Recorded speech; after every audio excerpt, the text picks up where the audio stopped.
Pinpoint weather forecast from the CBS 7 Ford Weather Center. I tell you what, Sheriff Keeley means business. He's awesome. Well, time now, 5:36. And Greg Morgan means business, too, when it comes to weather. Greg, we're going to warm up today. That's right. Okay. I was a little too WWF-ish, I guess. Woo. I don't know. We'll have to... Do the what? What? All right. It's cold. It's chilly out there. I do mean business when I say grab a jacket, maybe a heavy coat. It's cold. 36 right now. Hobbs and Ruidoso, 40 degrees. Pecos and Odessa, Midland as well, 42. Head back over toward the Big Spring area, San Angelo, down to Fort Stockton. And look at this.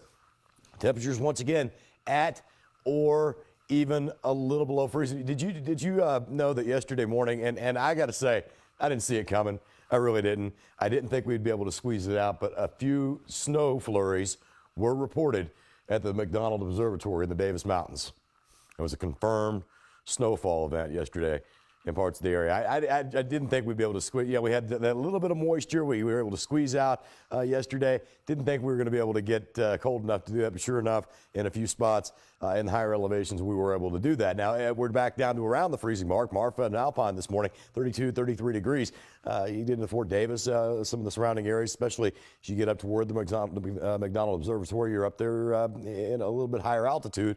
You're running above 7,000 feet. Let me tell you, you are going to be on the cold side of it here, probably, I'd say, right around 30 degrees to begin the day in those higher elevations. Factor in the winds, feels like 30 degrees at Hobbs, 24 in Marfa, 27 in Alpine, 30 degrees, your wind chill reading in Ruidoso as well. And even that 40 out at Midland International Airport feels like 36 degrees. 42 feels like 36 in Fort Stockton, 38, your current wind chill reading. San Angelo feels like 42 at Big Spring, 40 in Pecos, which really isn't far removed from where your actual temperature resides. A lot of that has to do with the amount of moisture you have in play this morning, the amount of wind you have, and of course the skies, if they're clear, we want to keep dropping just a little bit more. I think at least down to the upper 30s for some. I'm going to go ahead and leave it right at 40 though as we hit the 7 a.m. hour, because I believe some locations may actually try to do what they did yesterday and bump upward by a degree or two and then fall back down again. So around 40 is a pretty good bet. I would not be shocked if some spots that are in the neighborhood of 40 right now dip all the way into the upper 30s for a brief period of time this morning. Just kind of trying to do this by time frame. Looks like 63 right around 12 o'clock noon, 72 around 3 p.m. We'll see clear skies throughout the course of the day, and a warm-up is expected all the way into the afternoon. Highs right around 74, I think, for your afternoon time frame. That'll occur, say, between 3 and 5 this afternoon. As far as the cloud and rain forecast goes, you see a little bit of activity down the bottom left-hand side of your screen in parts of central and northern Mexico.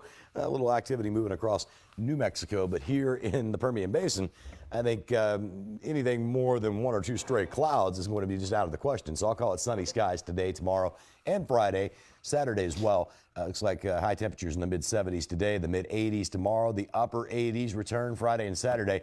I think late in the weekend, early next week, starts to get a little more interesting with a chance of thunderstorms returning to the area. Temperatures still remain in the 80s, but with that much warmth, that much moisture, so it looks like we could get in on a decent shot at thunderstorms, especially Tuesday into Wednesday, about a 50-60% chance.